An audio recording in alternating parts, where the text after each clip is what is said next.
Good afternoon, friends. All participants today, the students, the faculties, the entrepreneurs, the sponsors, the mentors, and my dear guests. It's an immense pleasure to welcome you all to the fourth edition of IP Fest, which is happening in a memorable year which will fall in history, being the year of 2020, the pandemic year.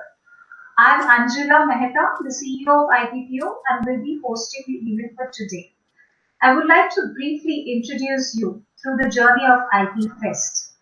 IP Fest began as an initiative under IPPO as the first of its kind, a celebration of genre and intellectual property.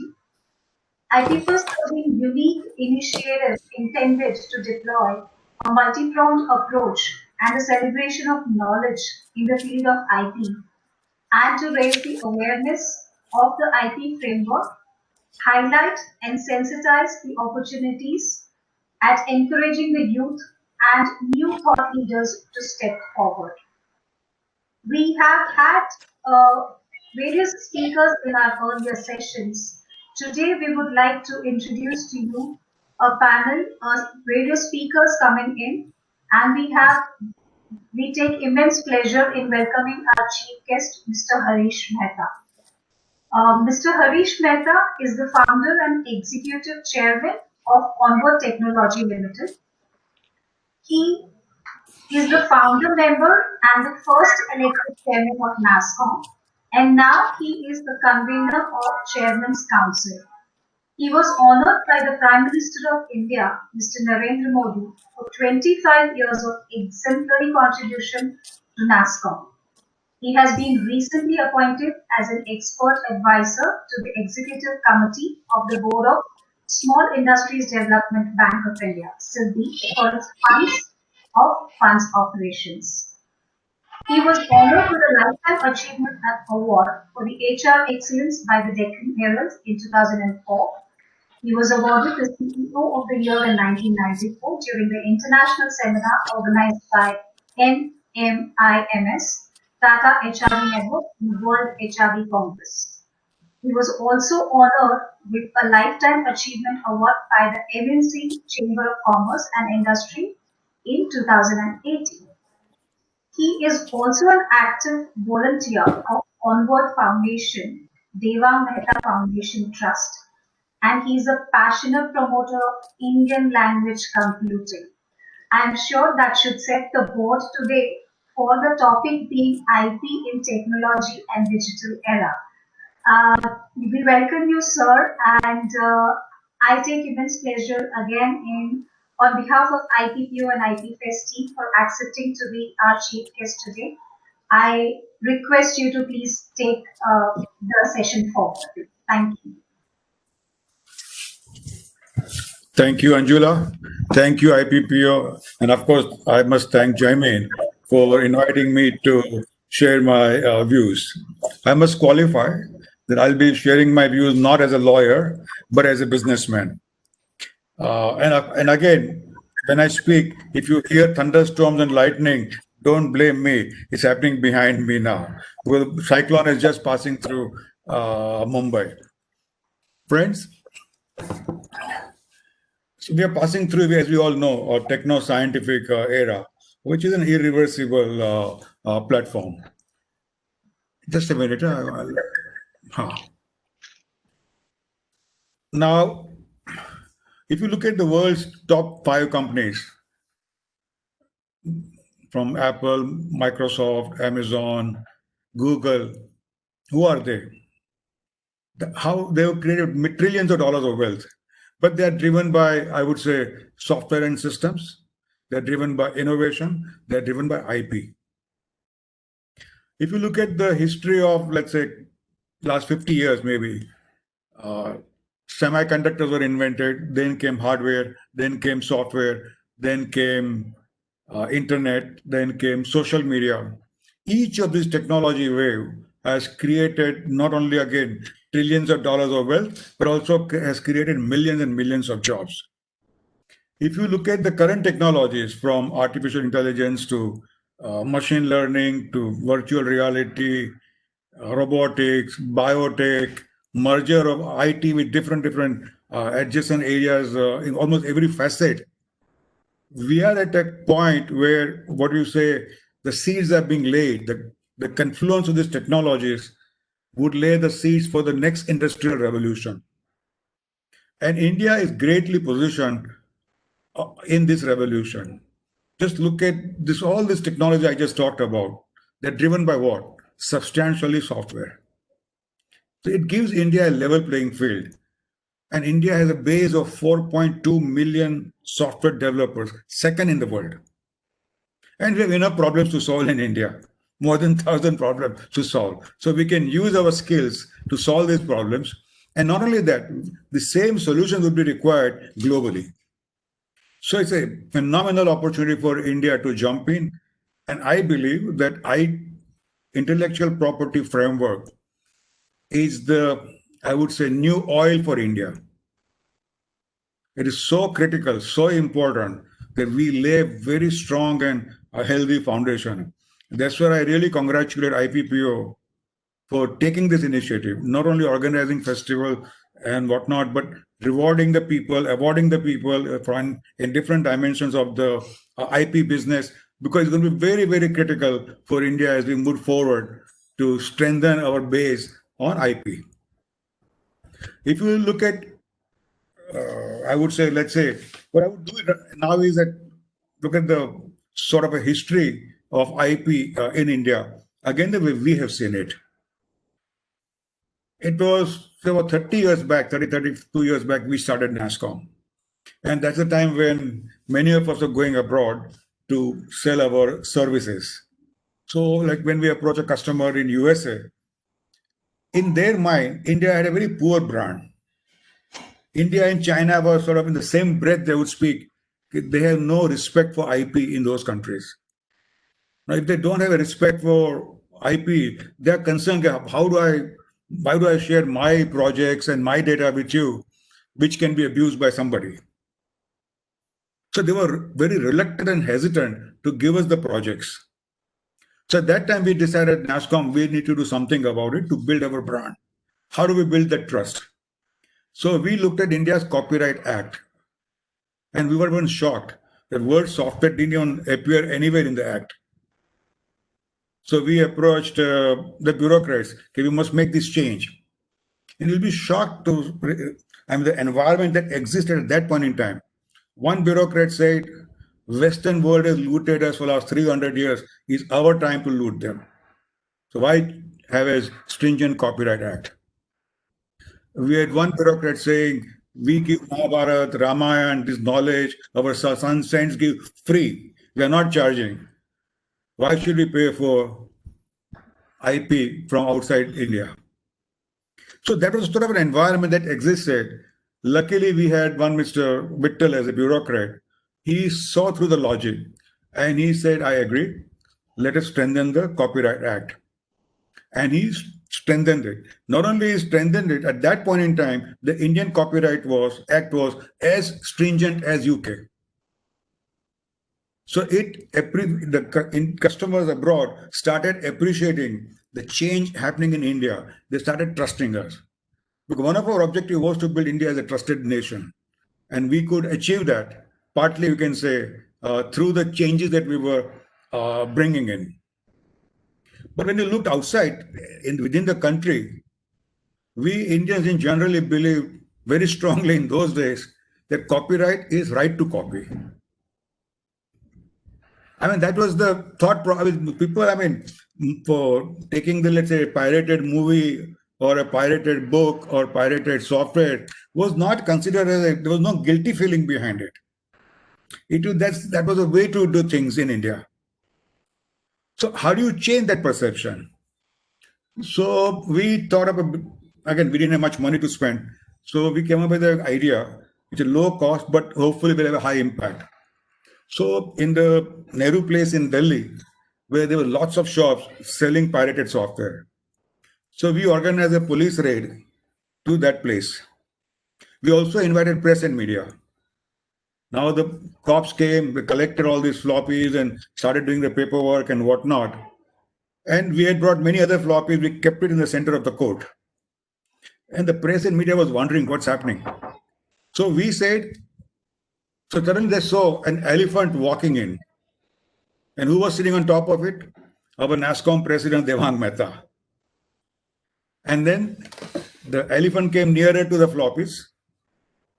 And then Mahavat told the elephant to lift his leg and crush the pirated floppies. Now, that was a drama that created, hit the newspapers in India, globally, and whatnot. It created that awareness that we should not be using pirated anything. Now, at the next stage, the cops who took the floppies, which captured as an evidence, they stapled it to the document. So the evidence which they had collected, they destroyed it.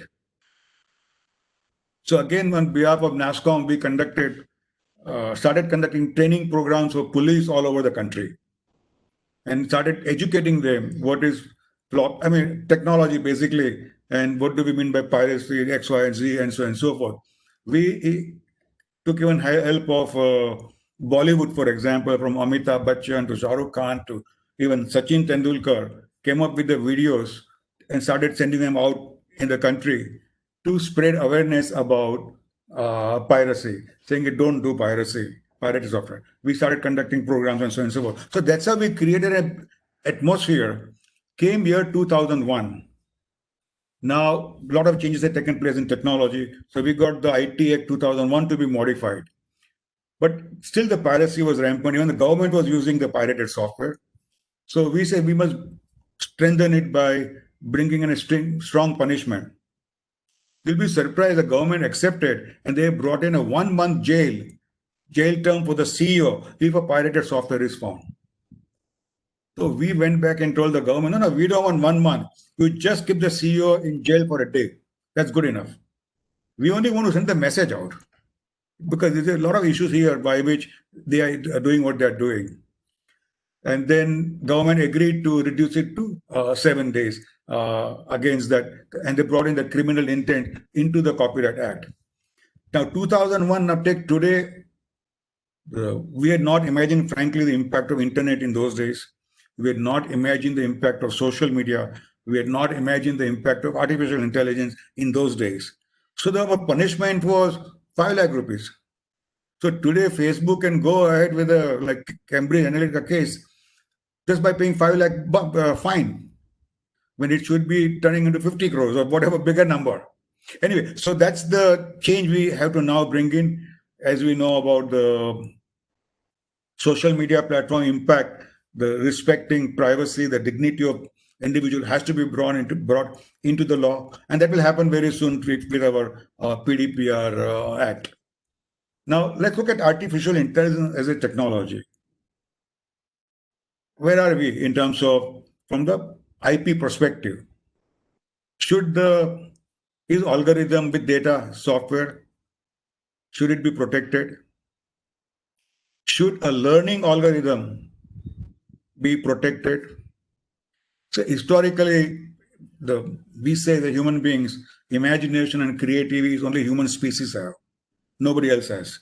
So last 200 years, we have come up with very stringent Copyright Act or Trademark Act, or protecting basically patents and the IP of various individuals, institutes, and so on and so forth, to protect their human creativity. But now you have a learning algorithm, which is learning. Should that algorithm be learning be protected? Now go one step further. The learning algorithm using data from different parts of the world. It's a cross-border transaction. Then where do you protect? Whom do you protect? How do you protect? I guess Anjula and IPPO should take over that responsibility of coming up with that IP framework to design a very stringent framework that we need to handle this complex issue. But yeah, I mean, so to me, it is an issue which we need to have various stakeholders come together, create a think tank, see what is relevant for India in this IP framework scenario. For example, again, take from Indian perspective, we have a large volume, but our affordability is very low. So what should be the framework that encourages them to use and not only create. So we are going to be both consumer and the producer of new technologies. So we need a framework which protects and encourages both of them to grow. We don't want to be what you call tilted towards one side. So what kind of policies we create where both the consumption of, let's say, artificial intelligence and the production of AI both get encouraged? We also are the only country probably in the world who has a massive opportunity to leverage the services, the products and services, not only within India but outside India, using outside data and outside algorithms. So our outside IP framework has to be very different and unique and tailored to India's needs. Of course, the privacy degree that definitely is an integral part of any IP framework, but it should not be strangulating the entrepreneurs. Whole objective should be to unleash the animal spirits of entrepreneur in solving India's problems and then solving global problems. So those are my views about IP. I really appreciate giving me time to express my views. Thank you very much. Thank you so very much, sir. It is indeed a pleasure to hear you. I have come to know that you had immense experience as I also read through your bio. Thank you for being with us and thank you for enlightening us with all the words that you have said. And we are sure that IPPO will also consider what you have thought for that we should be doing and will take it forward. Thank you so much, sir. Thank you. Uh, Going forward, I would now request Mr. Maulik Hansali to come on board as the next speaker. Mr. Maulik Hansali is the co-founder and the CEO of NetWeb Software. He is the chairman and director of Gujarat Electronics and Software Industries Association, GAZIA IT Association as it is called. He is also NASSCOM's National SME Council member and leads several NASSCOM activities in the region and for IT and ITES SMEs. He was Governing Council member of ITES Sector Skills Council during 2017 to 2019. He is on Board of Studies and Board of Management with several known universities. He is a frequent speaker at several professional and educational institutes and has mentored to many young entrepreneurs. Thank you so much, Molly, with us today. And I'm sure again we will be having you talk to our entrepreneurs and the startups and the students who join in today will be beneficial by your talk as well. We welcome you and take the board forward. Thank you. Thank you so much, Anjula, and good afternoon and good morning, Lisa, to you as well. It's such a great pleasure to hear Harish Bhai, he's sharing his insights and vision. It sets the tone in general for our further talk and discussion today. And I appreciate IPPO for the opportunity for me to come and interact and speak here on this great forum that you have. And I've been hearing about IPPO for several times, and what great initiatives that you have been taking is fabulous because the awareness is the most important thing, and how well we can sensitize our people, our young entrepreneurs, is even more important as they create value, right? And we all know, innovation always has been at the forefront of fighting any crisis. Forget managing alone, but fighting and reviving as well, in my opinion. And current situation, as we all are going through for several months now, possibly will for a few more months, is no different. And taking few cues and a few insights from our leader and mentor Harish Bhai, I will, try to share my thought in terms of how the current situation has unfolded, and that's my observation that as we have seen in our any such pandemic or any such calamities or disaster management has ever happened before, in my understanding, has been where we kind of centralize the response. We kind of open up community centers, we kind of open up schools, we kind of open up old government schools and hospitals where people would actually gather and they'll be served. We will open up camps for healthcare checks and whatnot, and for distribution of food and so on. However, in this situation, in the what we have been going through for last several months, the response has been very different, very different. Everything is decentralized. Don't gather anywhere. Isn't that true? Which means do not go to schools, do not go to colleges, do not go to offices, stay in your home, do what you're doing from where you are.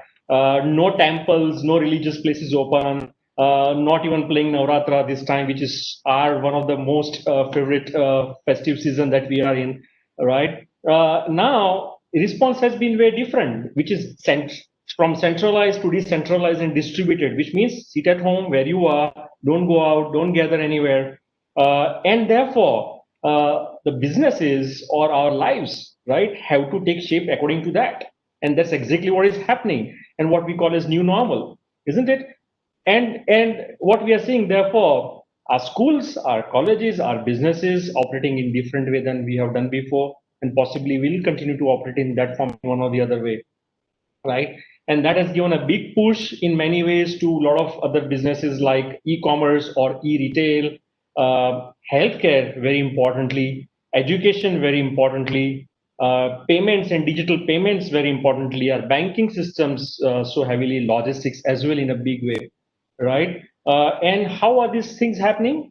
We already had technologies which we thought will cause great disruption, and these technologies were already there with us for several years now. And recently, few of them, we talk about cloud, we talk about artificial intelligence, we talk about blockchain, and so on, right? And all these technologies have come into play now to be able to help us to come out through this situation. So again, when I come to this point, it's about innovation has always been at the forefront of fighting any crisis, which means it also comes up with a lot of opportunities. Yeah. And when we talk about a lot of opportunities, think about how taking examples right from our innovations and what has happened down in these months and in previous years. For example, this technologies that I talked about have come into play, are converging and also in many ways, and now applied in new use cases which was never known before, and therefore we are creating innovations as we talk, right? Which means we are creating value, but how valuable these values are or what we are creating are is something which is possibly missed by many of us, many of our startups and entrepreneurs, which is very important for them to understand and for us to really understand that, and how are we creating this value, correct? And how valuable the businesses are or the products or services are. And more importantly, as we apply digital transformation or digitalization, every case is a different case. Every industry is a different industry. And therefore, when it comes to application and therefore coming out with a solution in itself could be an innovation, right? Are we having an understanding of that? Are entrepreneurs and startups having understanding of that? That's very important. And I think, therefore, such an forum does help in terms of bringing such an awareness in, more importantly, in current times when we are talking and thinking about new normal taking shape, but at the same time, how these technologies are put to use and how things are evolving as a result of that. Taking example of one of the technologies like IoT alone, for example, what we talk about is Internet of Things. And I'll go into a little specific over here to kind of exemplify what I mean earlier, what I meant. One of the recent NASCOM reports shows that, there were 6,000 IoT patents filed within India from 2009 to 2019. Over last decade, 6,000 IoT patents were filed in India. Now think about this, of these 6,000, 5,000 were filed alone in last 4 years. Just the last in 4 years. Which means it is certainly taking shape, it is certainly rising, and the trend is on that side, right? But one very important thing is also to understand that how these patents are being filed and how these innovations are taking shape, right? So 5,000 patents filed alone in the last 5 years, 4 to 5 years, is really a great surge in terms of how these patents are filed around these technologies. And we are seeing a similar happening and similar trend around AI as well. Now, out of this 5,000 odd patents that we're talking about, 80% of these patents are around Industry 4.0. Okay, I'm just citing this as an example so that we know where this is coming from and how. And from the consumer segment, we're talking about automotive segment, and we're talking about healthcare at large. Now, it is equally interesting to see that where other sectors are emerging as far as innovations are concerned, and therefore filing such patents or copyrights. And these are newer emerging sectors or segments which are disaster prevention, which is a great need of the hour, which are public safety, right? Which are security and cyber security, because as we go more and more digital, cyber security is getting even more important than data privacy and so on. Manufacturing, we're talking about Industry 4.0 in a big way, right? And supply chain systems, which also means in a way leading to logistics. Okay, so these are the newer focus areas and newer emerging areas where we see a lot of traction coming in terms of innovation and therefore patent applications as well over last 2 years. Of course, we would not know what has happened in 2019 or this year because of the time it takes, like 12 to 18 months for any thing to come in public, as I understand. But that's where the trend is. That's what is happening. Now, it is equally important to understand that out of this 5,000 IoT patents filed that we're talking between 2014, 15 to now 2019, it is interesting to see that 40% were filed first in the US. 13% were filed by IT and IT electronics companies, ITES companies, and 70% of these were filed by multinationals, okay, and are having are international startups. Now, it is interesting to see that only 7%, just 7% of this were local Indian startups and companies, right? However, a lot of innovative things are happening there. That's also a fact which has come to our understanding through these reports. What does this mean? This means there is a great need of awareness in terms of how we create value. Of course, we are creating something, but are we really creating value in terms of tangible value that we can talk of, right? Or we can show when we go to our investors, or when we can go and talk to our stakeholders or our investors to get in furthermore, interest from the investors and so on as we scale up from just being startups. Which means there is a huge need by us locally here to fill this gap. Okay, and opportunity is immense. Think about this, that there is 60% hike or percentage we are seeing growth as CAGR in terms of the IoT industry is likely to grow with more IoT solutions or with AI. If I talk about around similar trend, 60% is huge opportunity CAGR over next 4 years till 2023, right? While we are doing this, where does the valuation go, and how do we value those? And therefore, need of awareness or of having patents or copyrights or trademarks or trade secrets as part of our one of these 4 possible ways of actually safeguarding and protecting your intellectual property is very important to have that understanding. That's one thing. The second thing, what is happening these days a lot, and we see that is likely to happen even more, is co-creation, right? Which means if I'm a tech startup, I possibly do not understand the domains where I would be applying the solution or a technology finally to solve a problem or to your use case. That's where it comes in the user industry or different domains that we talked about, like healthcare or manufacturing industry, either it is a process or discrete, or if it is a chemical industry, or are we talking about supply chain systems or logistics, for example? Now that's a domain understanding which we also need to have, and our startup entrepreneurs need to have. Now, as a result, a lot of co-creation is happening. Point is, a lot of times there are questions: who owns this intellectual property as a result of that, right? Is it something which is users' right because possibly they have and they share the problem statement? Is it something which is by the startup entrepreneur or the technology partner who is innovating for them, right? So who owns it? Or is it joint innovation possible? Or joint ownership of IP is possible? Now, these are very frequent questions which are required to be answered. But unfortunately, there is a lack of understanding in this area, and I sincerely suggest, and I see that's already happening, IPPO to take it forward to kind of bridge this gap as far as co-creation is concerned.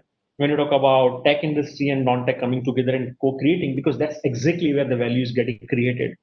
And I think if we do that, we will have a lot of search or a lot of interesting patents that we will see will be filed, because that's going to come out from real solutions which are being innovated and then being implemented.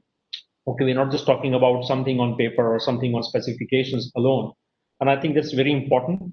And as part of GAZE as well, which I represent, I will take an opportunity to thank Mr. Trivedi and IPPO as well to help us as we are setting up, and we already have set up IP help desk at GAZE, which means startup entrepreneurs can really approach us, can take help, can ask questions, basic questions to start with, and I think we'll be very happy to answer those. We'll be very happy to kind of help them out in any way that we can. And I think that journey must continue, because that actually kind of creates that maturity of IP in the ecosystem, which is so very important. And I think I congratulate IPPO to play that very important role. I wish and I really believe that this is something which must continue, and we'll be very happy as an individual, as industry, and as GAZE as well, to take this story forward. I congratulate IPPO on this matter, and again congratulate all the people who have contributed to this, everyone who have contributed to this. And for example, the felicitation that you're going to have is a great way of encouraging and making the ecosystem much more mature, and make it even more competitive. I think that's what is needed, with the awareness put in as well at the same time. Thank you so much again. My pleasure to be here, and such a great honor to talk to everyone. Thank you. Thank you so much, Monica. It was a pleasure to hear your stories, and we appreciate you being here and spend the time talking uh, in the business journey, how important people should have to take care of all the points that Spring has moved forward and have brought it forward further, and we do justice to all the participants who are there, and they are not many things today. Thank you. Thank you so much. My pleasure. All right. So, going forward, we would like to introduce our third speaker for the day, Lisa Mehta. Lisa Mehta is a member of ODA, CDA, PDA, and PhD. She's currently serving her fourth term on the ODA's Executive Committee for Entertainment, Communications, and Media section as CPD liaison. She teaches business law at Queen's University College of Ontario.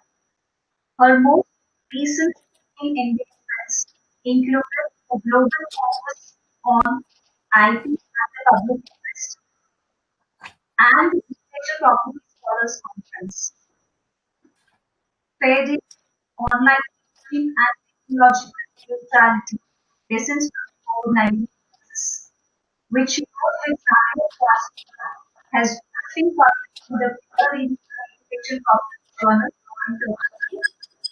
Along with Crosscode, these are all here on Michael Gates podcast this spring, discussing online education during pandemic.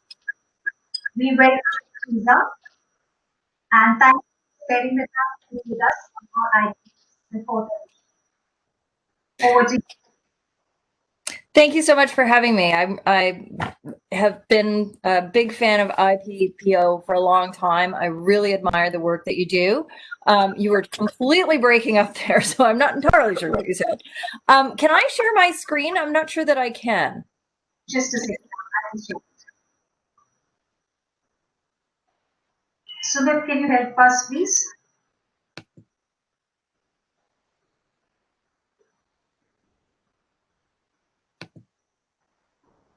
Ah, perfect. Yeah, thank you.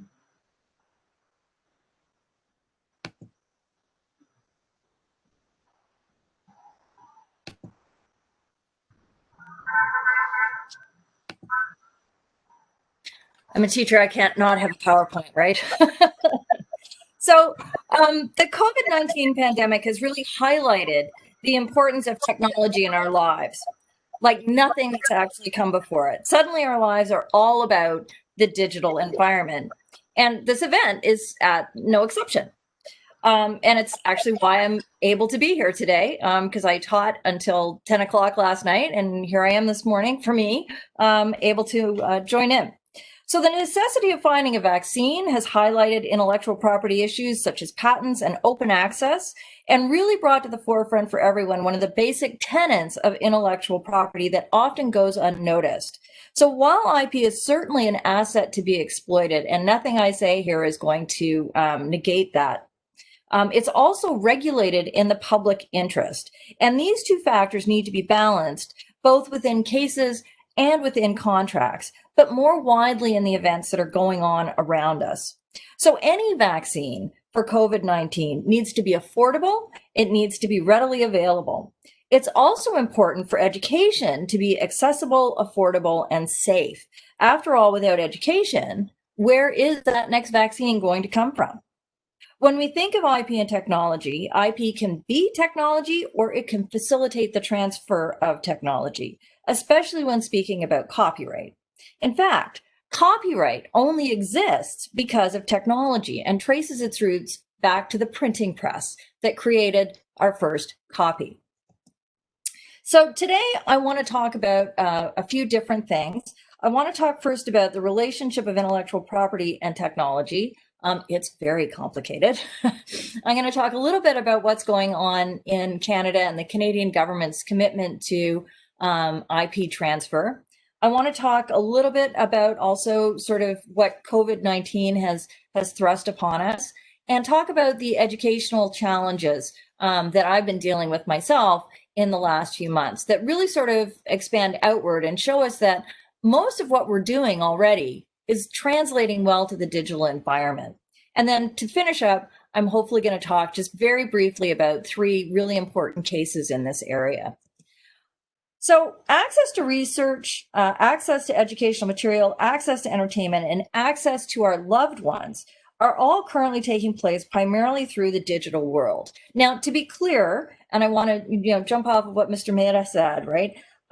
Access does not equate with piracy, okay? Although copyright maximalists will try to tell you that it does not, okay? And Big Pharma will also try to tell you that access is piracy, but it's not, and it shouldn't be. So how well IP travels via technology is a major concern right now. It is complicated, and we could spend the next 30 minutes or the rest of the evening just discussing the privacy concerns of platforms like Zoom or TikTok, but that's not my focus today. However, I do want to talk about the challenges to the digital environment in delivery and transfer of intellectual property. So how is access regulated, by whom, and why? Okay, so in order for a country to be competitive in the global digital economy, it must support innovation and enable technology transfer. This is also, yes, absolutely. This is also complicated and represents a really multi-pronged approach. However, many countries will also find themselves constrained by many different factors. Countries may have to concede within trade deals to more restrictive IP legislation to come into compliance and harmonization with other signatories. Canada's signing of the CUSMA or USMCA, or depending on where you are, it has a different name. It's the new free trade deal that we signed last year. By signing that, it meant that our duration of copyright will need to be lengthened from life of the author plus 50 years to life of the author plus 70 years to comply with the US Copyright Act.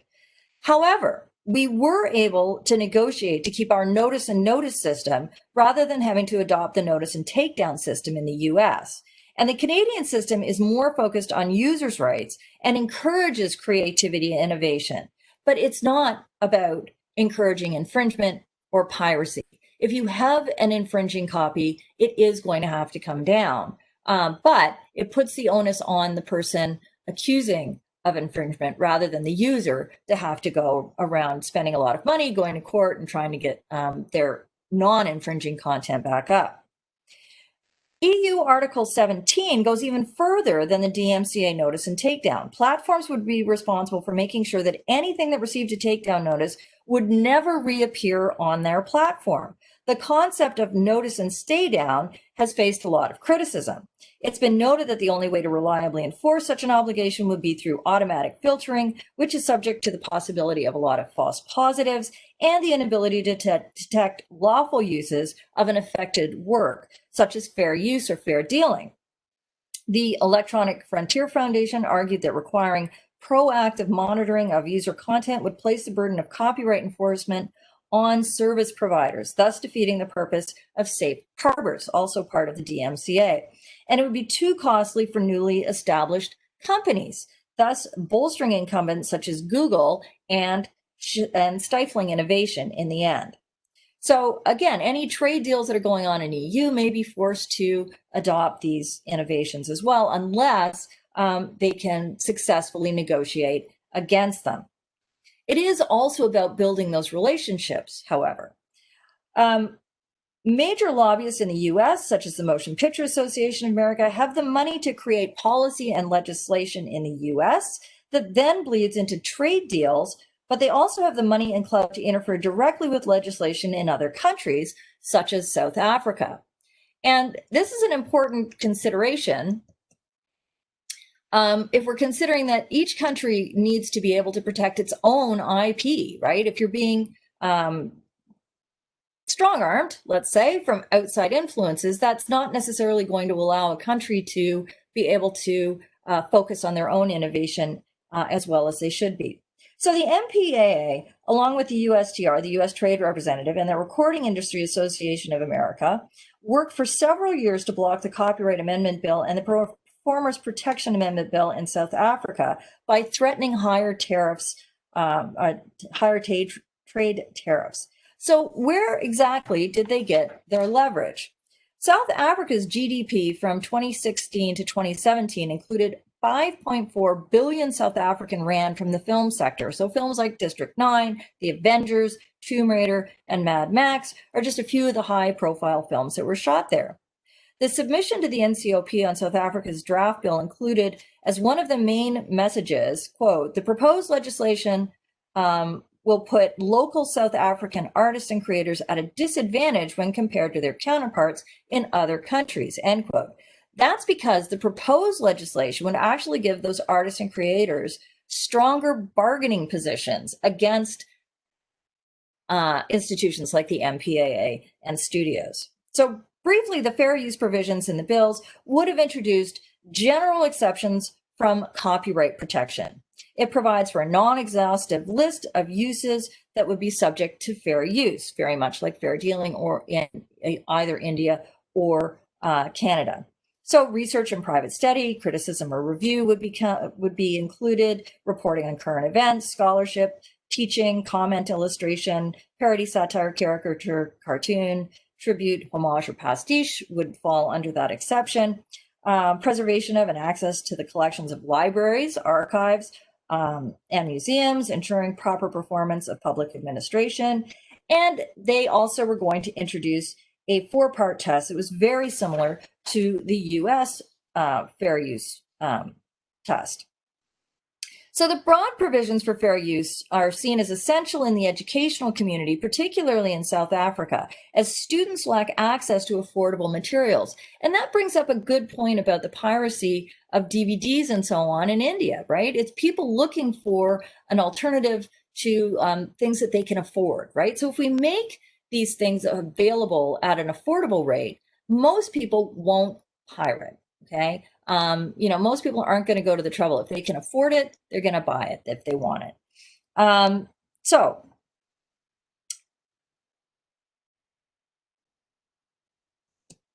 what's happening in Canada? So according to the Global Competitiveness Report of 2019, further improvements in mobile broadband infrastructure and usage, greater investments in R&D, and collaboration between companies, university, research centers would benefit Canada's competitiveness going forward. Okay, so we're currently at about 16. With the little arrow at the top there. India is down around 68 or 69 here. However, they also say about India performs well when it comes to innovation. Okay, they're well ahead of most emerging economies and on par with several advanced economies. So this particular index breaks down sort of what needs to improve, what's going well. So innovation is going very well in India, as we've already heard. In Canada, we need to work on that broadband, and that's going to be a theme that's going to come up again and again. And here again, this just breaks down Canada a little bit more, showing that we're very good in macroeconomic stability, maybe not so good in having a product market. And again, that's an area where India does extremely well. So in 2017, the Standing Committee on Industry, Science, and Technology released its report on intellectual property technology transfer, promoting best practices. In summary, it states, technology transfer is a highly collaborative and mutually beneficial process. It allows A, private firms to take advantage of academic expertise and publicly funded research, B, post-secondary institutions to generate revenues and disseminate new knowledge, and C, consumers to access new products and services. So while PSIs have increased technology transfer activity since 1998, there are still many opportunities for improvement. And that's what the study was all about. So the Canadian International Innovation Program, the CIIP, fosters and supports collaborative industrial research and development projects with high potential for commercialization between Canada and partner companies. Oh, I skipped a page. Sorry about that. That's why it didn't make sense. So the goal of technology transfer policy should not only be to commercialize academic intellectual property, but also to build the innovative capacities of PSIs, SMEs, and entrepreneurs by facilitating collaborative ventures. So the aim is to have a significant positive impact on the Canadian economy. And to that end, the committee recommended, notably, that the Government of Canada do these three things: require Statistics Canada to launch an annual survey on technology transfer. 2, collaborate with stakeholders to create a toolkit of flexible IP license practices. And 3, investigate new ways to support Canadian enterprises engaging in technology transfer PSIs. So according to the report, the lack of reliable and useful information capable of supporting policy making and economic activities is perhaps one of the greatest obstacles to technology transfer in Canada. The Canadian government has also instituted through the Economic Development Ministry a whole series of educational programs. There's all kinds of educational information on their website, which was also something that IPPO does very well, and also recognize that educational piece as being very foundational to technology transfer. So in identifying best practices, the report explains that the goal of IP law is to promote innovation in a competitive marketplace. IP law and policy making aspire to maintain a balance between protecting innovators against anti-competitive practices on one hand and fostering a rich public domain for the benefit of future innovators and general public on the other. So Mark Shawn, who is the Director General of the Innovation, Science and Economic Development Ministry, stated that Canada's IP regime has 3 main objectives. The first is to support innovation and enable innovators to extract value from their creations and recoup their investments. The second is to ensure Canadians have access to a wide range of innovative products, new technologies, and new goods and services.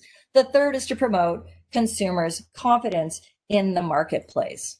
So the report also points out that the grant and exploitation of exclusive rights is only one means to achieve this goal. It's not the goal itself. So closed models of innovation, calling for securing IP rights in every circumstance and for exploiting the fruits of publicly funded academic research indistinctly from products and services generated by private research and development, may not be appropriate to all cases of technology transfer. So the Canadian government has a number of programs, as I said, to support innovation and technology transfer. So CIPP fosters and supports collaborative industrial research and development projects with high potential for commercialization between Canada and partner countries. It also stimulates bilateral science and technology networking and matchmaking activities to further new partnerships and accelerate the commercialization of research and development. So the CIIP is a seed fund, meaning that various other public and private sector participants are encouraged to bring science and technology expertise and funds of their own to a bilateral relationship. So partner countries include Brazil, China, India, Israel, and South Korea. So CIIP is a funding program, as I said, offered by Global Affairs Canada, and it's delivered in collaboration with the National Research Council of Canada Industrial Research Assistance Program. The COVID-19 pandemic has been a spur to open innovation and collaboration. It's in this spirit, in fact, that the Indian South African proposal to the World Trade Organization was made for a waiver from certain provisions of the TRIPS agreement for the prevention, containment, and treatment of COVID-19. So the waiver has been in place, is to be in place for a year and then be reassessed. And it sets out the following principles. Okay, so noting with concern the threat to human health, safety, and well-being caused by the COVID-19 pandemic, there's that public interest piece, which has spread all around the globe, as well as the unprecedented and multifaceted effects of the pandemic, including the severe disruption to societies, economies, global trade, and travel. So much the travel. I wish I was there with you in person. And the devastating impact on the livelihoods of people. Recognizing the need for unimpeded and timely access to affordable medical products, including diagnostic kits, vaccines, medicines, personal protective equipment, and ventilators for a rapid and effective response to the COVID-19 pandemic. Recognizing also that COVID-19 global pandemic requires a global response based on unity, solidarity, and multilateral cooperation, and noting that in light of the foregoing, exceptional circumstances exist justifying waivers from the obligations of the agreement of trade-related aspects of intellectual property rights, the TRIPS agreement. Okay, so once again, carving out a space for the copyright maximalists, however, the waiver in paragraph 1 does not apply to the protection of performers, producers, or phonograms, so sound recordings, and broadcast organizations under Article 14 of the TRIPS agreement. So this is really specifically to allow for not having to necessarily register patents, to be able to access research that's ongoing, to lift some of those stringent conditions that would prohibit the necessary flow of information. But again, the entertainment industry is going to step in and try and block anything from sort of bleeding over into their purview. So COVID education, what have I been up to in the last little bit? So this is really where my focus has been going forward. So on March 13th, all of our classes at Western moved online, and they've basically stayed there. We've had a few that have been blended with social distancing and so on, but myself, I've been teaching remotely. Now, immediately people were concerned about what they were doing and what the intellectual property impacts might be about that. So on March the 21st, along with Samuel Trusso from the Faculty of Law here, we produced the Fair Dealing and Emergency Remote Teaching in Canada document that you see there. And Angela already mentioned the podcast and so on that we participated in. On June the 2nd, we prepared a document that was distributed to the law faculty, the Faculty of Information and Media Studies, and the music faculty at Western to address some of the concerns. And on August the 19th, I did a little seminar for people on mitigating copyright concerns in emergency remote teaching in an online presentation for King's. So what did that cover? What I covered was a very basic sort of what is copyright, what isn't, clarifying some of the terms, best practices, technological neutrality, and then what is fair dealing and how does it apply to copyright infringement? So it's that educational piece, right? So what we quickly learned was that the practices that we were already doing, okay, so what's acceptable in a traditional classroom should be acceptable in that emergency remote teaching version, okay? So emergency remote teaching is not simply teaching or moving online teaching, okay? Oops. So again, we really wanted to stress that public interest piece, right? So copyright should provide a balance between promoting the public interest and the encouragement and dissemination of works of the arts and intellect and obtaining a just reward for the creator. That's right out of the Bearish, one of our foundational Supreme Court decisions, that emphasis on public interest, right? And the fact that the fair dealing exception under Section 29 is open to those who can show that their dealings with the copyrighted work were for the purposes of research or private study. Research must be given a large and liberal interpretation in order to ensure that users' rights are not unduly constrained. And that's from one of our other foundational courses, the CCH case.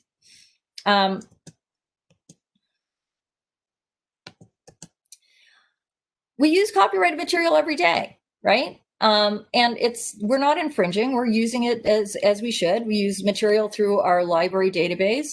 We use open access materials. We use public domain works. And there's no need for analysis. If you're using a copy that is not infringing and you're using it in a non-infringing way, you don't have to worry about how you're using it. There's a best practices checklist for you, if you will, right? So you use materials that are licensed through the library, open access, public domain, or Creative Commons. You make sure that your students are aware that they should not download or copy material except for their personal use for a course. You keep the material between or behind a learning management system wall, so it's not freely available to the public, right? It's keeping it in the class. We think about the online environment now as our classroom. If you're using YouTube, you need to make sure that that privacy setting allows only students from your class to access that material. Again, you're not copying and infringing. You're not pirating, right? You need to have a clear purpose as to why you're using the material. So teaching film studies was an area that came up of great concern, right? People were worried about, well, if I'm streaming movies to my students, the studio is going to come after me. Disney is going to track me down. Mickey Mouse is going to be hunting me, right? But you're using it for an educational purpose, right? You're not watching it for entertainment, right? You may be looking at the film as a text. You may be teaching how to craft film, right? Teaching it as a craft. In those cases, you need to watch the entire film. That's actually necessary. You can't just look at little bits and pieces. You have to be able to see the whole thing. So again, using these best practices keeps it from being infringing, and having that educational purpose at front and center also helps to do that. So technological neutrality, this is another big thing for technology transfer, right? Another major case for us was the Entertainment Software Association versus the Society of Composers, Authors, and Music Publishers of Canada that went up to the Supreme Court. The court's decision balanced the rights of owners and users by not requiring users to pay more for the same content that was being delivered by a different technological method when they chose to buy a video game online rather than a physical copy. So this case basically turned on the fact that the video game producer had signed a contract for music within the game, and that was fine when it was produced physically, but when they offered that game for sale online, the music people came and wanted more royalties. They wanted another kick at the can. They were trying to say, well, this is a different product. And the courts decided that no, it wasn't, just because they were now delivering it online didn't make it any different than the royalties they'd already paid for the physical game. It was still the same game. So what is fair dealing? How does it apply to copyright infringement? This, of course, was a big concern for our instructors. You ask yourself two questions. First of all, is the use you are contemplating infringing copyright? If it is not, you're good to go, right? You don't need to do the analysis to decide whether or not it's a fair dealing exception, okay? Assuming that copyright subsists in the work and that you're reproducing or performing a substantial part of it without the consent of the owner, there are a variety, of course, of exceptions or defenses to infringement that could possibly apply. And the most important is fair dealing, and the Supreme Court of Canada has characterized that as a user's right. So we have a lot of support within the courts for a very large and liberal reading of that exception.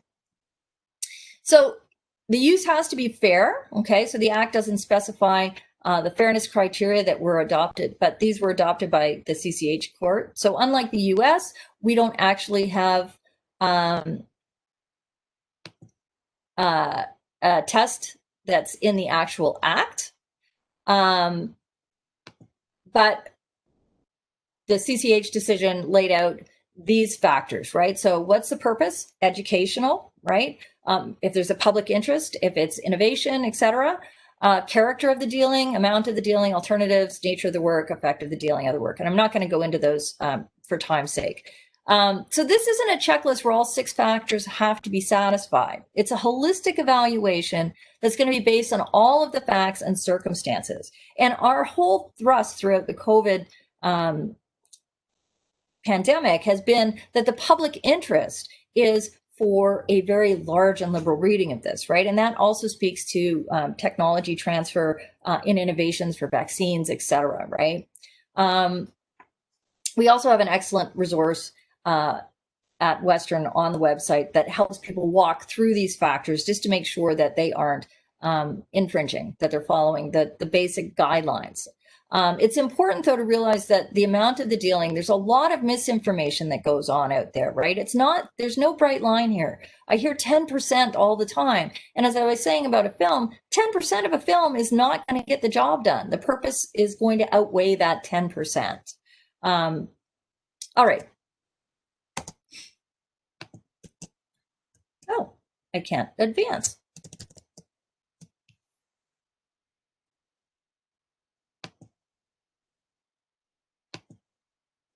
There we go. So again, mitigating risk is very important. Course materials for fair dealing should be on behind the course management sites. Resources that are already licensed by the university should be used whenever possible by way of a direct link. For primary legal materials, use open access resources like Canly. You can use materials that are in the public domain or under creative copyright. You can encourage students to link to online resources directly so that you're not providing copies directly. You can ensure that students understand the limitations that are on the materials they're being given. And of course, we also have a system in place where people can come and get help when they need it. So very quickly to end, I want to look really briefly at 3 ongoing recent cases that would really tend to lock up intellectual property and potentially stifle innovation and the transfer of technology if they go through the courts and have a bad decision. So the Internet Archive is an open digital library lender.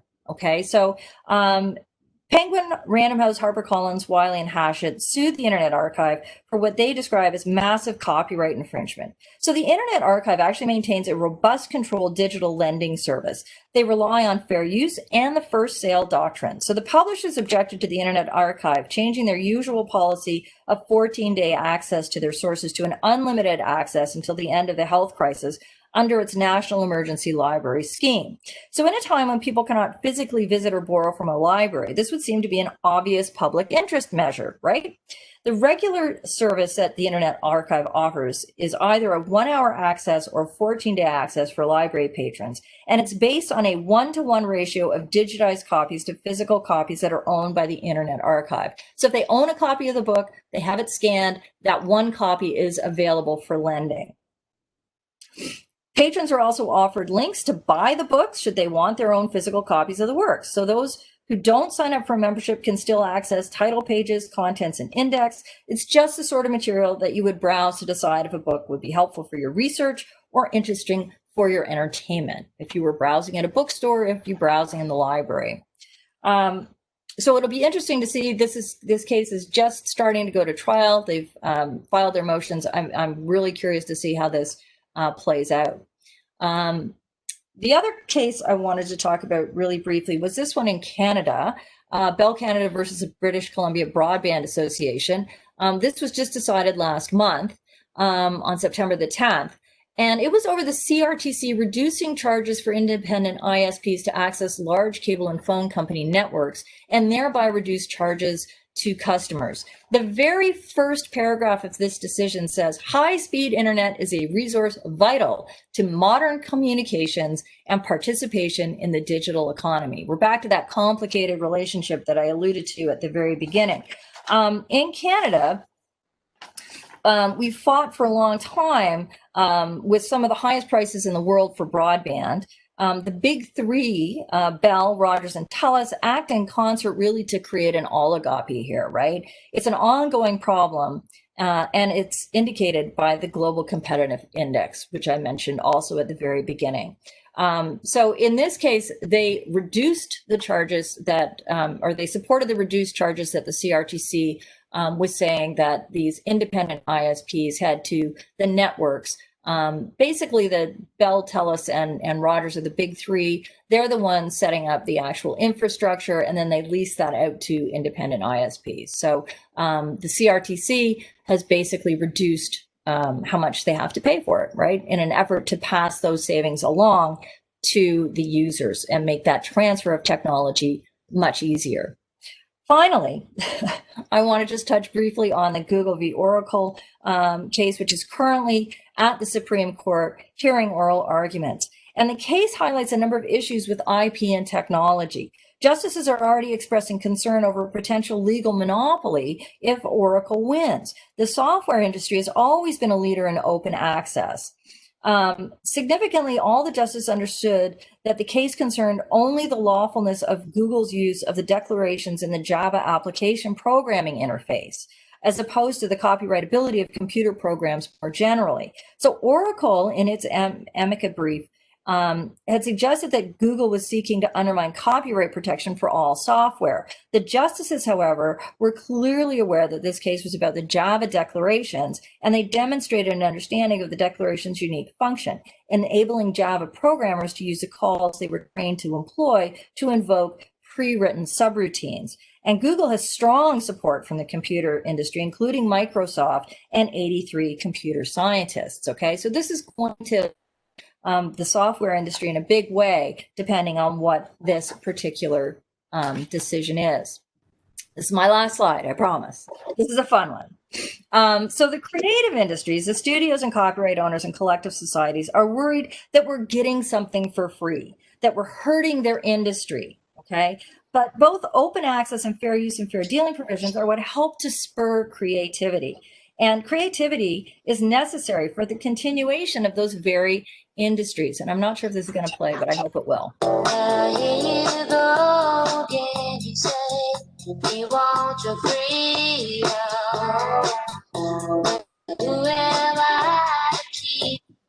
So on September 25th, this video was uploaded to TikTok. It featured Fleetwood Mac's song Dreams, and that song saw an 88.7% increase in streams. That's 2.9 million, and a 374% jump in download sales. That's 3,000 in 5 days. Okay, that went directly to Fleetwood Mac and the music industry. Apodaca, the poster, received $10,000 in donations to his TikTok channel. Okay, 5,000 of that he's giving to his mother. Okay, about 3 days later, and I don't know that this is actually going to go to it, but this then appeared. Okay, transformative use at its finest.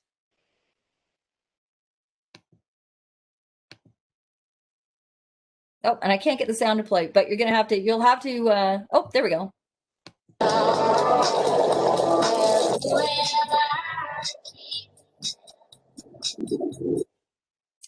So there's so much North American culture happening in this transformative version of the TikTok, okay?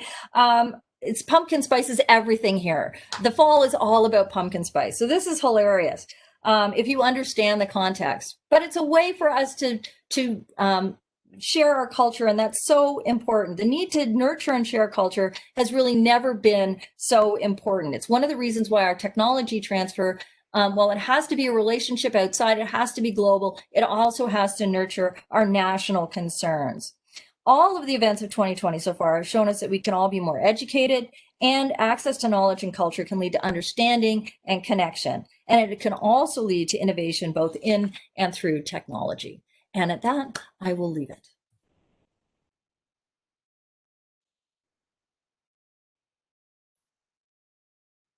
Meeting is being recorded. Thank you, Lisa. That was very interesting.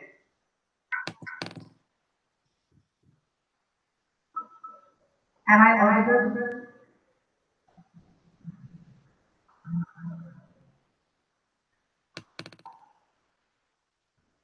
Angela, yeah, you are audible, but there are multiple devices. I have to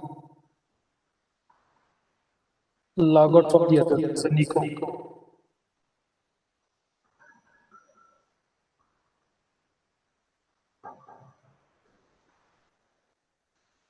Hello? There is an echo coming from your side. Yeah.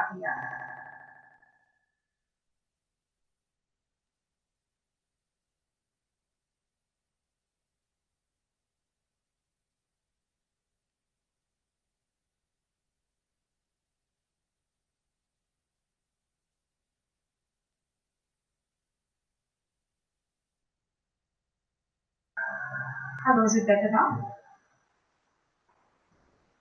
Yeah, that's better. Okay. Lisa, are you there? Thank you so much. That was indeed a great presentation. And we've had the perspective of the Canada coming in terms of a lot of copyright issues and various figures that you have shared, right? So thank you for that. And I would now like to call upon our next speaker for the day, Mr. Deepak Desai. Uh, Mr. Deepak Desai is the Executive Director and Partner at IBM Analytics. His expertise is in terms of 25 years of varied functional and business consulting industry experience. He has experience in the BPR, the process improvement and change management engagements in multiple geographies and industries. He's an excellent project management and communication and interpersonal skills. His career highlights have mentions of established IBM's presence in the areas of Watson IoT, Watson AI, and predictive analytics. Multiple successful engagements of IBM India Private Limited as outsourcing partner for multi-million dollar engagement spanning AMS support and value engineering services across global client locations. He has co-conceptualized and executed a Smarter Planet initiative for intelligent packing with track and trace capabilities. He's also conceptualized the Google of AgriLand platform for the Indian agricultural system. We welcome you, Mr. Desai, and I look forward to hearing you on this session. Thank you. Thanks, Angela. Thanks for that, and thanks, IPPO. I will need the share right so that I can share the presentation, please. Yes, please. Sudhir, can we help you, please? Yeah. So meanwhile, that comes up. I think it's an interesting topic, if you ask me. IP has always been something which we always debated, right? Whether it's right or wrong. If I go back to the good old days, when Zero was invented by Gurudutt Aryabhat, the question was, I mean, I'm sure you would have read about these jokes in WhatsApp, that if we had kind of patented that Zero, the number system would not have come today. At the same time, we have seen multiple pharma companies saying that if we don't, the amount of time we spend and amount of money we spend on research, we need the rights to kind of hold the patent for whatever the limited number of years is that. If I move back to the IT industry, we also started something like that. So you would have seen the likes of Microsoft and IBM itself. I don't know how many of you know IBM had an equivalent or a better system than Microsoft, but because of this patent and the IP, right, there were various things that happened in the IT industry, and Microsoft was able to kind of come up more as an operating system. At the same time, the other industries were kind of wiped out. It was later than iOS came up and the industry completely changed.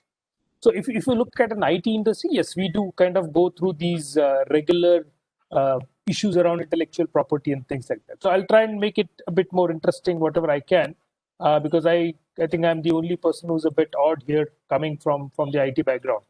And facing I saw a bunch of lawyers there, so but I think Harish put it right. It's the AI which is kind of changing the market today, that is changing the industry today. let's step back. How were we running the businesses early, right? It was a product, it was a service which I was offering in the market, and there were very few people who were kind of offering the same. So I enjoyed kind of a monopoly in the market. So you never had an issue of kind of, okay, what is the competition? What do I need to do? So on and so forth. The market started expanding, competition started increasing. Now everything had to be different. You had different ways of packing, you had different ways of producing, you had different ways of making sure how you sell the product in the market. How do you differentiate yourself? And that kind of gave rise to what we call as innovation. And then innovation, as we say that need is the mother of invention, right? So we started inventing. With invention, the concept of intellectual property rights came up. Now, what is intellectual property rights is something which we will cover in the subsequent slide. But if you ask me, it is simple. It's a new idea that you have brought in. And that idea can be anything which is kind of giving you the competitive edge. And today, most of the CEOs are looking at that innovation coming in their organization. And the reason is the cost of innovation is quite high. I mean, you see a whole lot of number one companies in their respective industries, and the amount of money they have been spending on research and development. And this number two company probably is not spending more on research and development, but yes, they kind of have it copied, let's say, within a year or two. So the cost of innovation is quite high. So it's an important thing for every organization to take a call. Do I invest so much in innovation? Do I invest so much on an intellectual property right? If you ask me, there's just an example. There's almost $1 trillion that has been that has gone to waste for non-usage. I can hear echo. I don't know.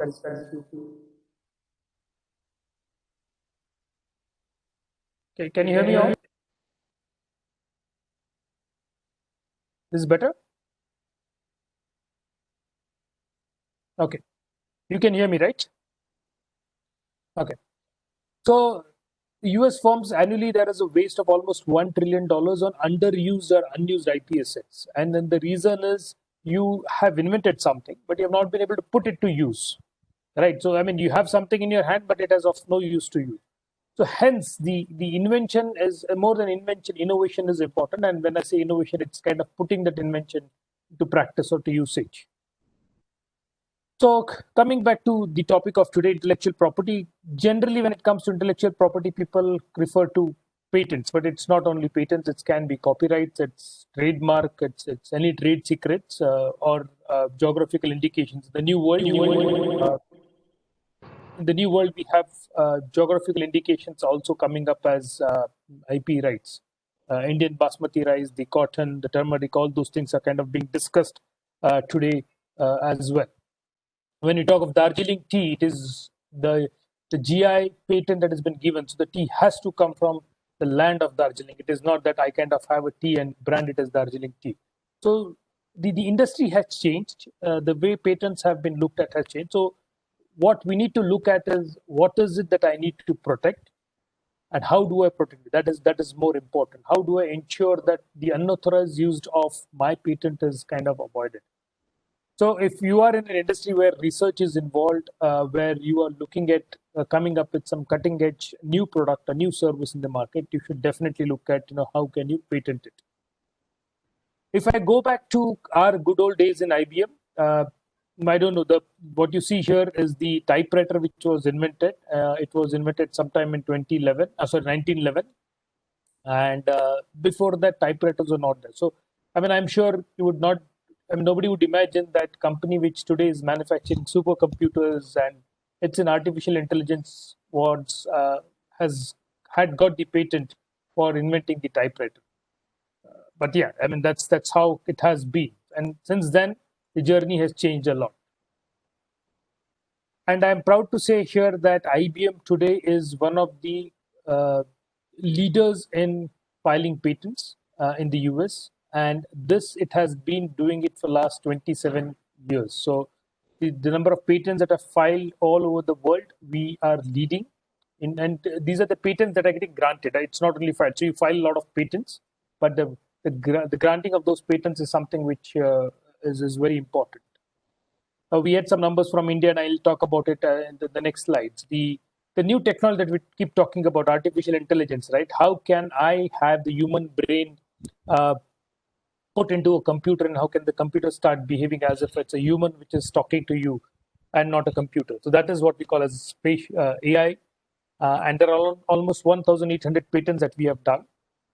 Cloud technology, this is more of a technology related term, but basically how can I assure you that you can move businesses or applications can move from one cloud to another. So we have Amazons of the world, the Microsofts of the world, and IBMs of the world offering cloud platforms.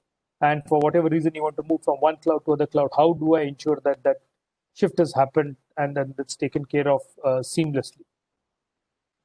Now, where do these patents come from? So there is a huge investment which goes, and every year IBM has been increasing these investments, and it's to the. I mean, last year it was almost to the tune of $6 billion. So imagine a company which is a $80 billion company, 6 billion gets into research and investment.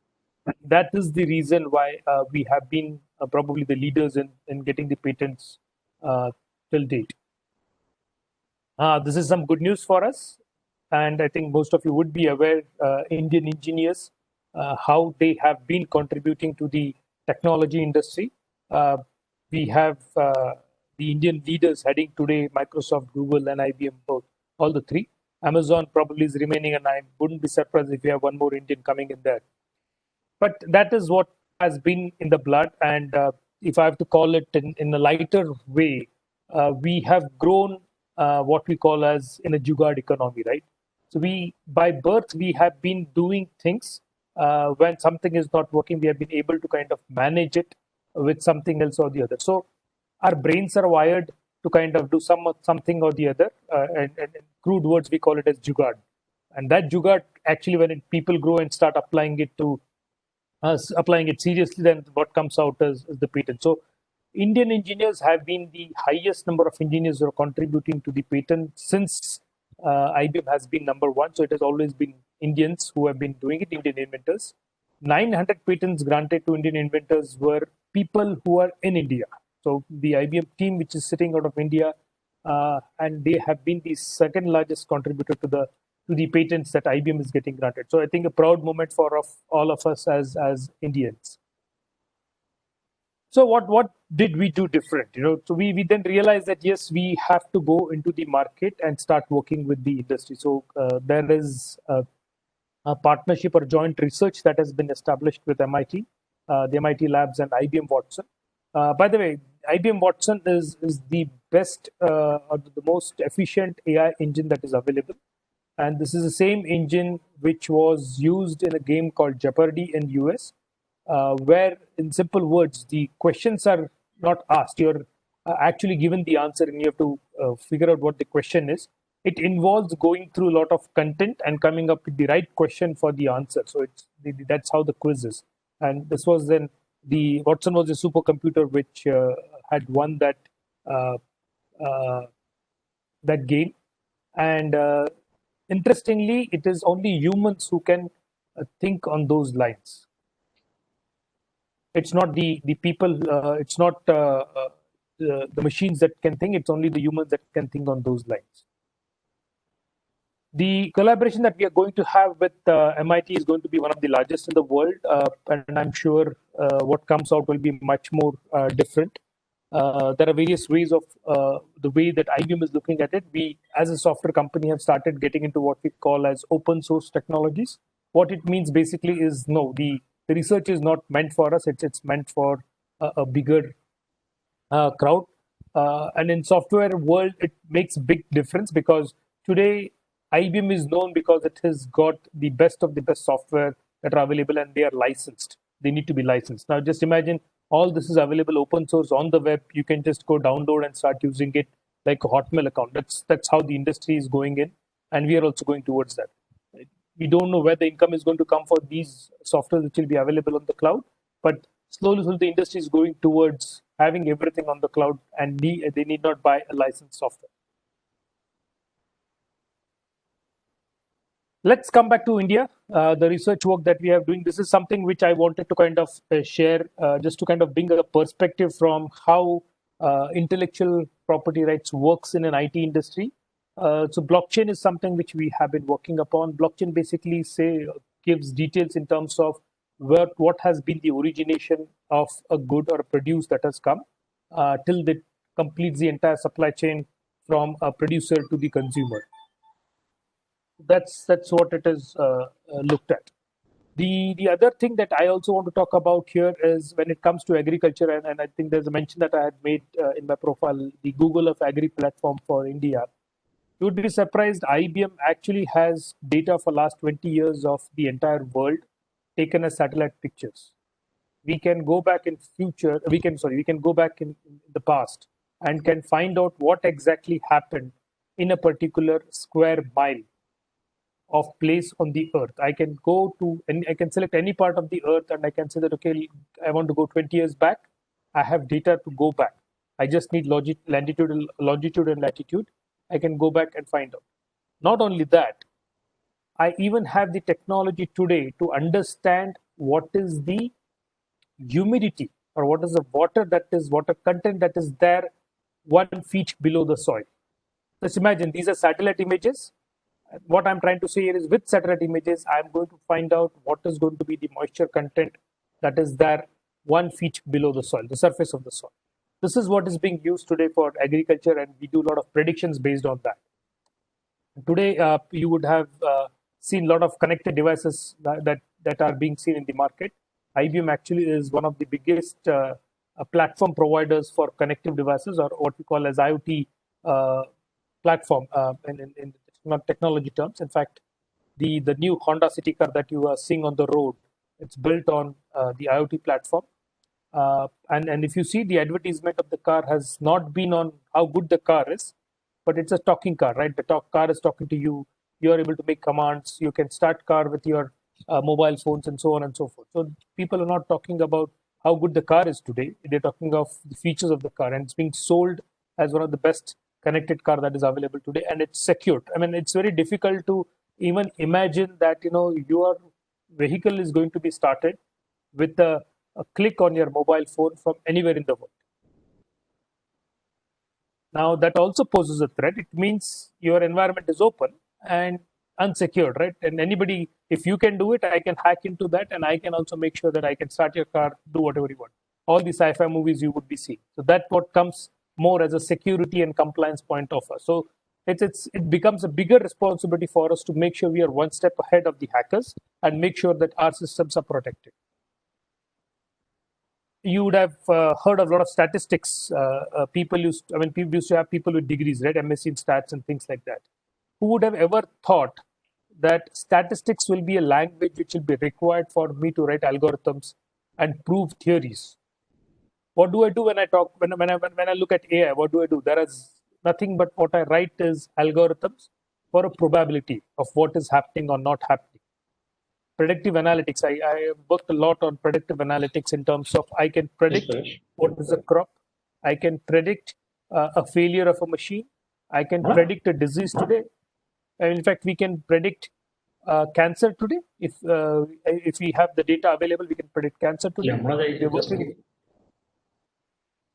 We can predict cancer today, so on and so forth. So this was the serious side. So then IBM, we decided, let's get onto the fancy side. So we got into fashion and jewelry. Bestseller has been our customer. You would be surprised when you go on Bestseller website. There is actually an AI engine which starts working in giving you suggestions. If you select a particular kind of dress, it starts working on the back and starts showing you what goes along with the dress, what kind of shoes that go along, what kind of fashion that is there, that is going on today. That's what is happening at the back end. You don't realize, but that's something which keeps happening on the website. Education, we have started getting into smart education. The AI engine today is also answering to your phone calls when you get into any of the customer service agents or customer service agents that you talk to, whether it is your telecom or your mobile operator or banking, whatever it is. Those are the ones actually the computerized voice that you hear is nothing but a conversational AI system that has been developed by IBM. So what has happening today is there is so much of research that has gone in AI that a computer is able to understand the English, the Hinglish, which is the Indian English, the way we talk to each other in the Indian English, as we call it, which is a mix of Hindi and English. That is what the computer is able to understand and is able to communicate back to you. So I mean, this is happening in almost 20 different languages that we speak in India, where the language is understood in the local or it is delivered in the local. So what we call in our this thing is from speech to text and text to speech. So I can read text, I can deliver a speech, or I can take a speech and deliver text. That's what is happening today. So this is what I had. I think I had a short one, knowing that we have been kind of running a bit behind schedule.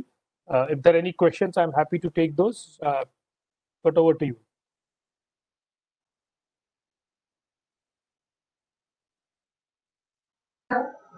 Am I audible?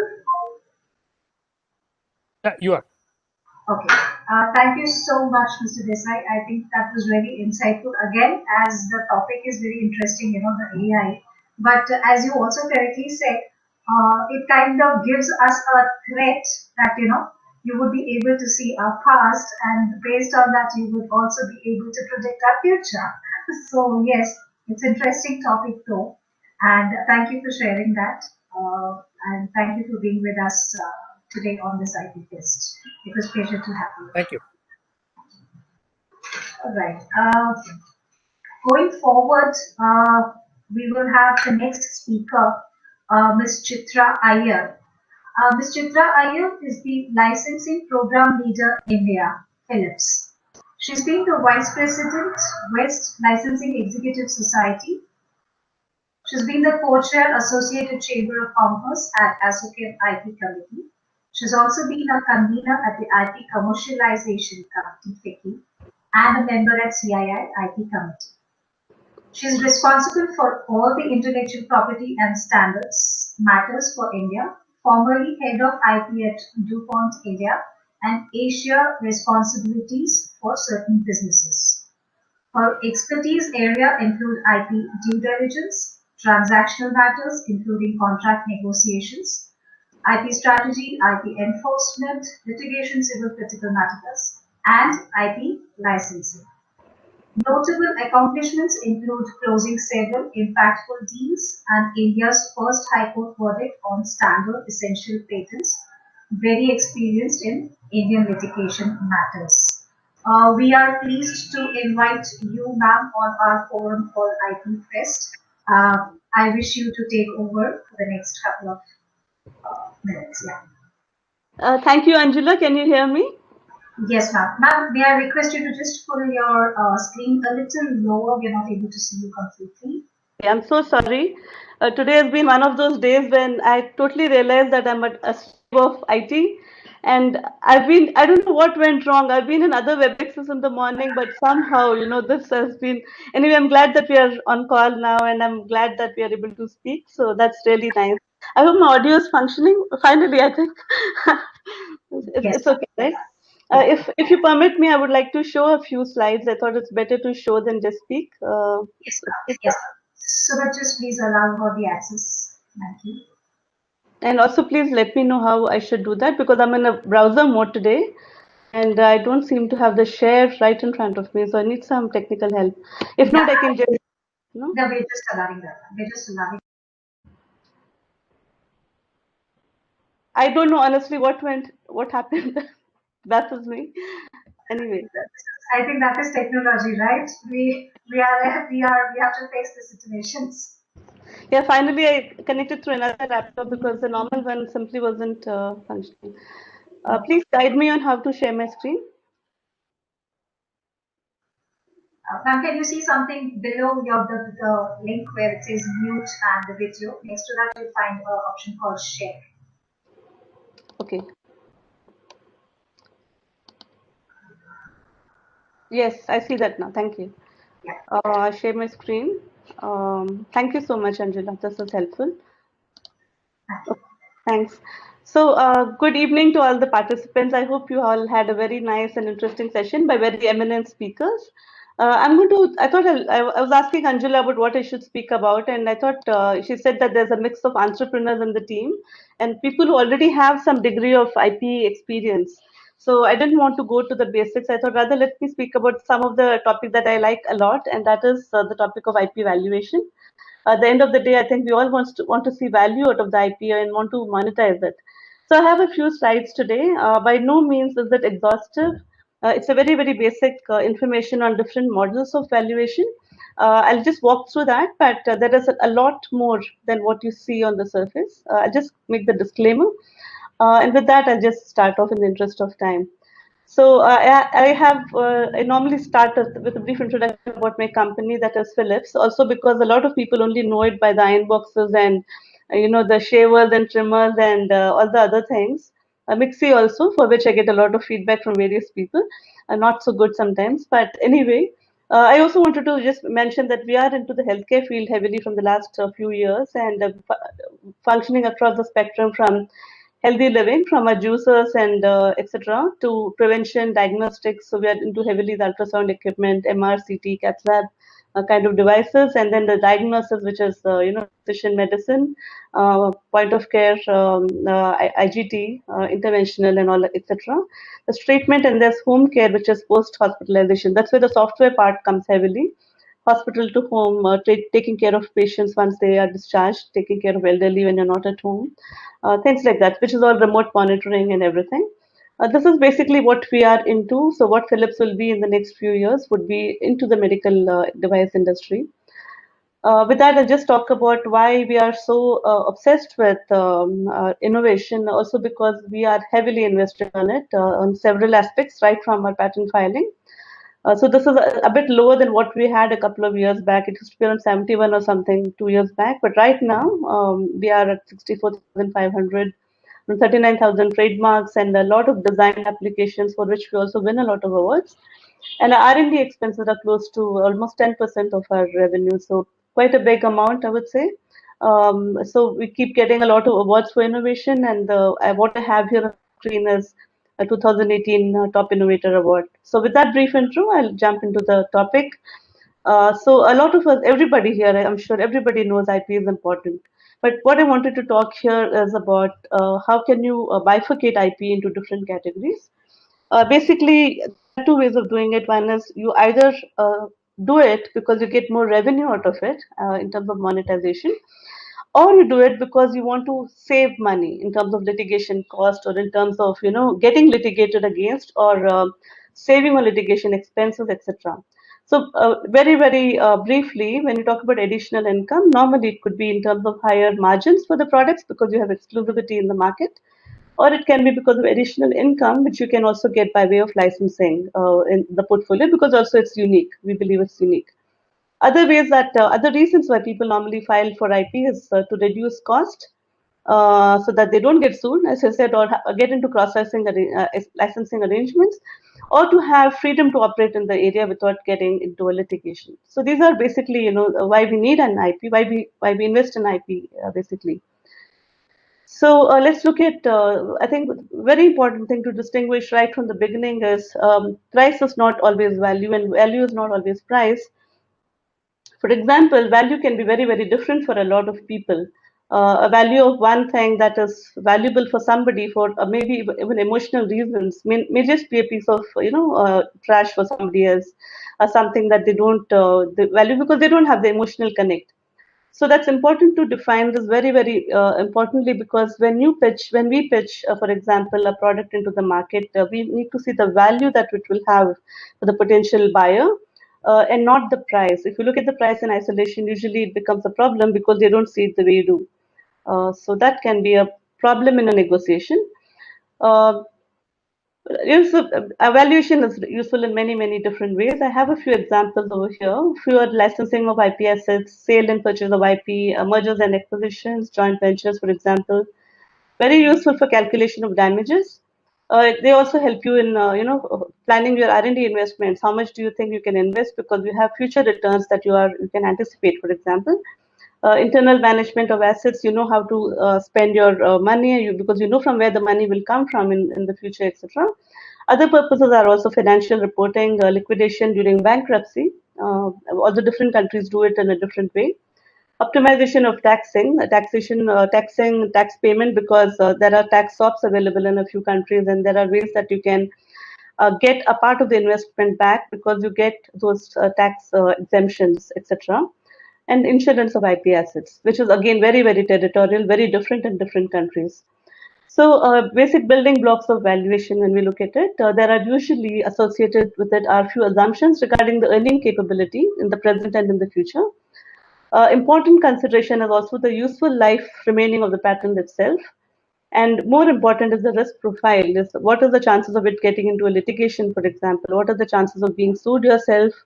A lot of things that would be factored in because based on what you would lose on account of the IP that you hold. And of course, there are the qualitative and quantitative aspects that I will talk today in today's discussion. And beyond and everything, there is always the commercial logic that supports each assumption and the valuation opinion because, as I said before, what is important for you has to be important for the person who is valuing the IP or who's going to be the buyer of the IP or licensor of the IP, for example. Value of an asset is usually because of, I'm on the next slide now. It's because of future economic benefits and ability to exclude competitors. So that increases the value when you have both of this, definitely. But it also increases when you have the ability to control the use of the IP asset. You have a measurable economic benefit, which you can quantify. And then there is a synergistic effect when you have you're packaging your deal in such a way that you have enhanced value on account of the different offerings that you give. So there can be many reasons for it. So without going into details, I'll just talk about the basics today.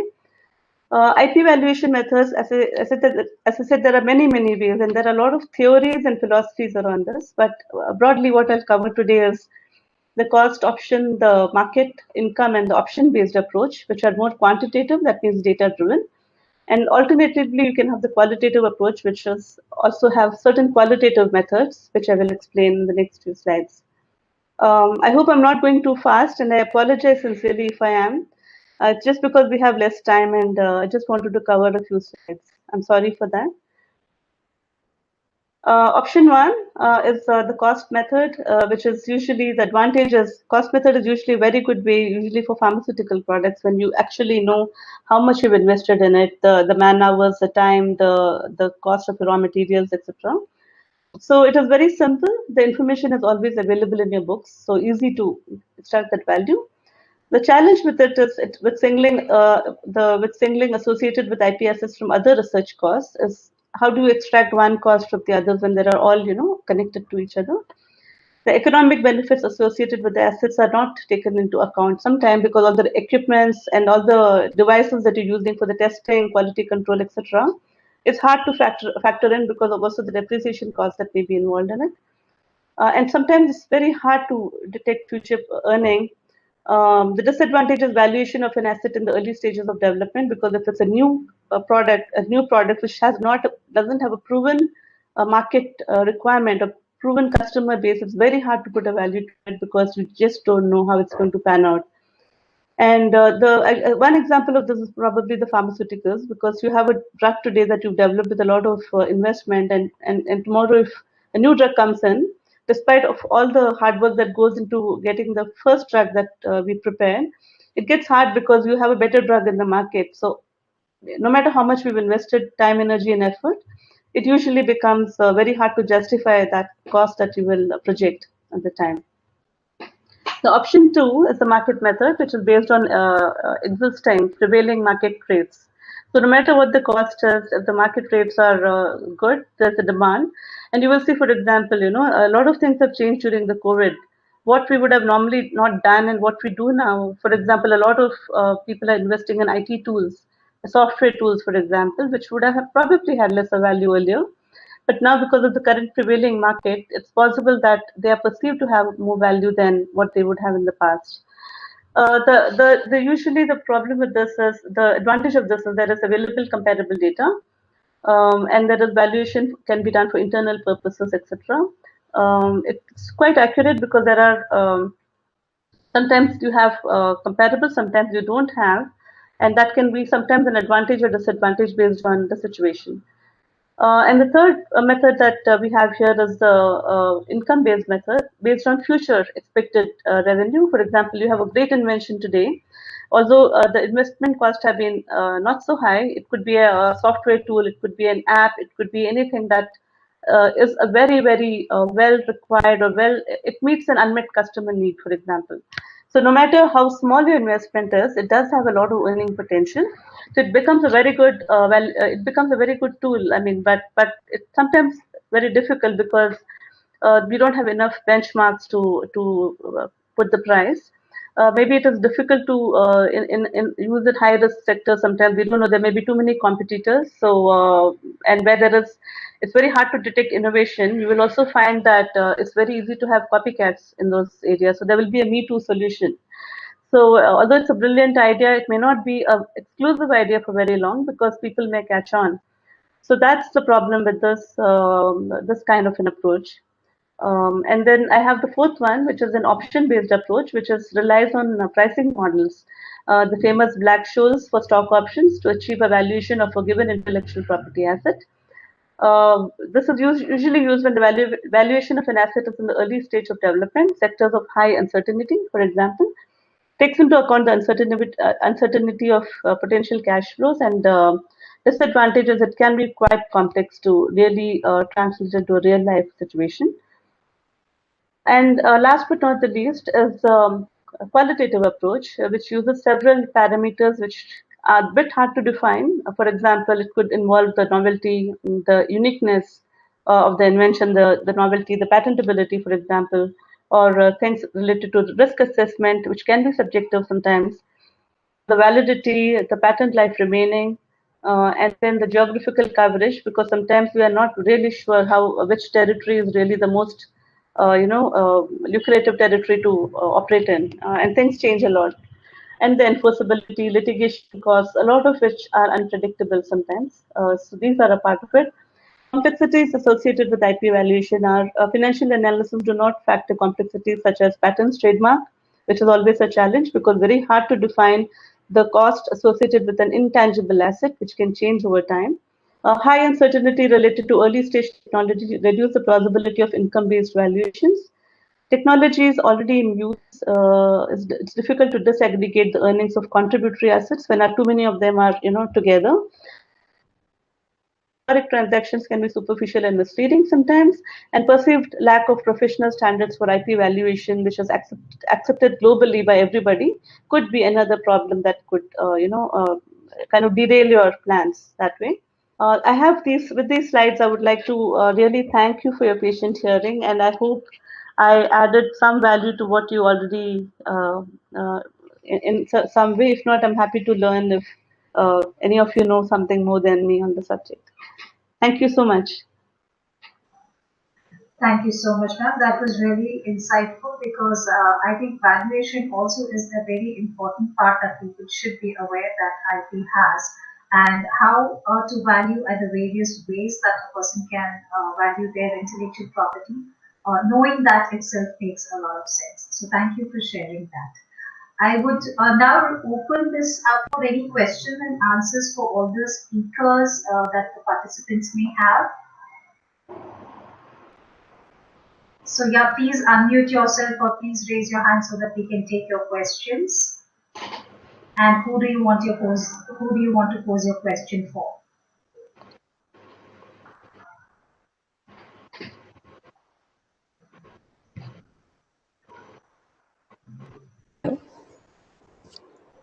Hello. Hello, yes, who's Yeah, this? hi. This is Meena from iView Lab. This is a question for Chitra here. Yes, ma'am. Maybe a basic question, but to start with is when do a startup think, when is the right time to start with IP valuation? What is the right time? Yeah, I think basically it's very good to have a strategy for any startup, especially. Also, because you're playing around with so many different factors. You have a finite amount of financing or investment, and you would like to maximize on it. I think it's very, very important to have a plan upfront about how are you going to do it, what are you going to do it, when you're going to do it. It will really help you in the longer run. I know a lot of challenges. How do you kind of monetize? Do you invest in your marketing expenses or do you invest in IP? and also because currently not everybody recognizes IT as a collateral. It's not very easy to get a loan from a bank. Although I'm not saying impossible, but very hard to define. So the short answer is that I think it's always good to do it early on, so you have a plan, rather than going back and thinking, it would have been better to have done something retrospectively. Okay. So Yeah. Thank yeah, you. I hope that answers. Yeah, thank you. Anybody else having questions? Please unmute yourself, give your name and raise the question.